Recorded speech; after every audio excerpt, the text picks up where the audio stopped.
अलवर शहर के नयावास स्थित महात्मा गांधी स्कूल का भवन इन दिनों जर्जर अवस्था में है। ऐसे में कभी भी बड़ा हादसा हो सकता है। वहीं छत पूरी तरह से जर्जर हो चुकी है। साथ ही विद्यालय के चारों ओर पानी भरा हुआ है। इसे लेकर स्थानीय स्कूल प्रशासन द्वारा नगर निगम सहित अनेक प्रशासनिक अधिकारियों को अवगत कराया गया, लेकिन अभी तक इस भवन की किसी ने सुध नहीं ली है। हाँ, हमने एक हफ्ते से हम बात कर रहे हैं। पार्षद को हमने 2-3 बार फ़ोन कर दिया। 2 पार्षदों को इस एरिया में 2 पार्षद लगते हैं, तो हमने दोनों को फ़ोन किया है, लेकिन वहाँ से भी कोई कार्रवाई नहीं हो रही है। लगातार रोज़ फ़ोन कर रहे हैं।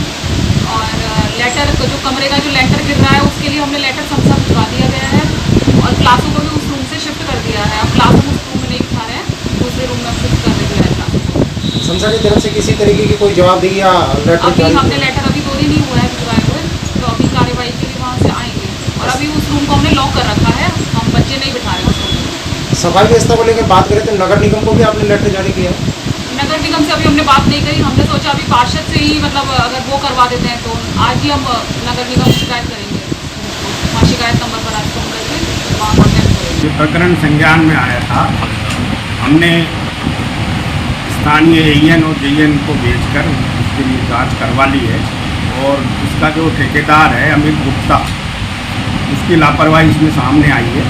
उन्होंने कार्य अपना पूर्णतः सही नहीं किया है और इसके लिए हमने फिर उसका भुगतान रोक दिया है। जब तक उस कार्य को पूर्ण नहीं करेगा तब तक उसका भुगतान नहीं किया जाएगा। फिर भी अगर वो नहीं करता है तो फर्म को हम ब्लैक लिस्ट की कार्रवाई करने की प्रक्रिया शुरू कर दें। कितने दिन बनने में लगे सर इसको, ये जो बनाया था? बनने में लगभग 1.5 से 2 वर्ष लगे, क्योंकि कुछ तकनीकी कारणों से ये कार्य विलम्ब से शुरू हुआ था।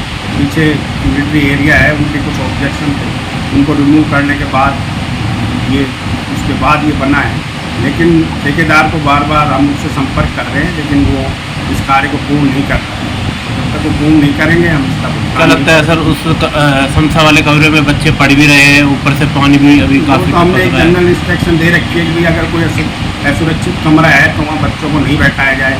कुछ विद्यालय का भी वो सामने आया है कि भाई उनके जो सुन के कमरे हैं उनमें किसी भी भामाशाह या विकास कोष या छात्र कोष से उनकी मरम्मत करा के यथासंभव बच्चों को अपने ही कमरों में बैठाया जाए, वहाँ नहीं बैठाया। क्योंकि सर जो कॉपियाँ हैं वो भी खराब होती जा रही है। जो पानी आया है उससे बच्चों को परेशानी होगी।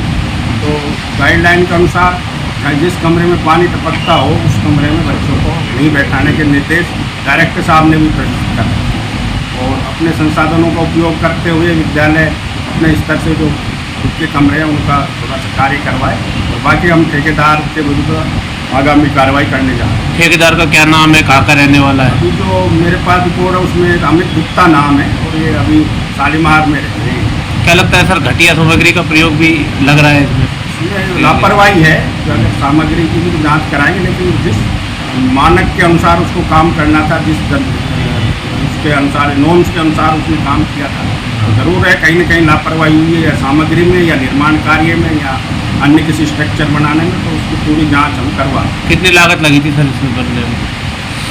ये कमरे 2 कमरे हैं, ये लगभग 12 पॉइंट कुछ का एक कमरा आता है, लगभग 25 लाख की लागत।